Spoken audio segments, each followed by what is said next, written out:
HS. Rawat ji आपके साथ, अगर हम बात कर लें नसीम सोलंकी की, तो अगर वो मंदिर चली गई तो इसमें इतना बवाल करने की क्या जरूरत है? सबका साथ सबका विकास की बात सरकार करती है, तो अगर ऐसे में कोई आ रहा है, सर झुका रहा है, तो उसमें इतनी दिक्कत क्या है कि शुद्धिकरण करवाना पड़ रहा है? 1000 लीटर गंगा जल आप लोग लेकर आ रहे हैं। नहीं, ऐसा तो कुछ नहीं है। अगर कोई श्रद्धा पूर्वक जाता है तो उसका स्वागत होता है, क्योंकि मंदिरों के अंदर धर्मी नहीं होते, इस प्रकार के फतवे होते हैं।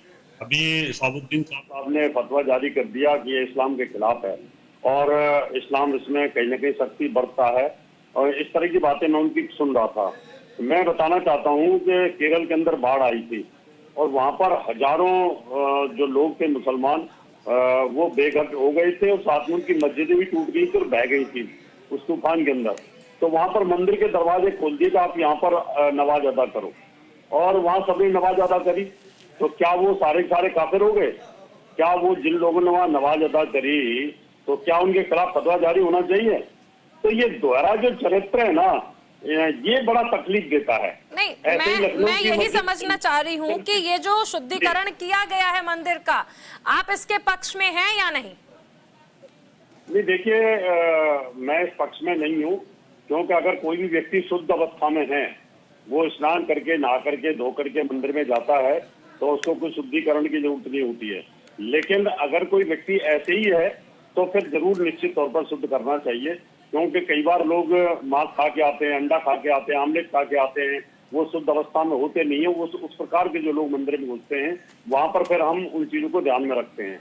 तो इसलिए जो शुद्धता की गई है, वो हो सकता है कि किसी ने कुछ इस प्रकार की बातें कही हो, लेकिन मंदिर में भी तो आप देखते हैं ना रावत जी, कितनी बार ऐसा तो नहीं है कि नॉनवेज खाना, अंडे खाना सिर्फ और सिर्फ इस्लाम, ये सिर्फ मुस्लिम्स ऐसे होते हैं जो खाते हैं, हिंदू भी खाते हैं, लेकिन तब तो शुद्धिकरण नहीं होता, इसलिए हाथ से तो 24 घंटे मंदिर का शुद्धिकरण ही होता रहेगा। इन हिंदुओं को अपने बारे में पता होता है कि हमें मंदिर जाना है तो हम किस अवस्था में जाते हैं। हम खाली पेट जाते हैं, खाली पेट जाने के बाद में शुद्ध होकर के जाते हैं, कुल्ला करके जाते हैं, नहा धो करके जाते हैं, नए वस्त्र पहन के जाते हैं, तब जाकर के पूजा अर्चना करते हैं, तब जाकर के जल चढ़ाते हैं। हर धर्म के अनुयायी को अपने धर्म के बारे में नॉलेज होती है, दूसरे को नॉलेज नहीं होती है। अब मान लो हम मस्जिद में जाए, हमें मस्जिद के बारे में क्या पता? हम यहाँ कहीं चर्च में जाएंगे तो हमें उसके बारे में, रीति रिवाज के बारे में कुछ पता नहीं होता है।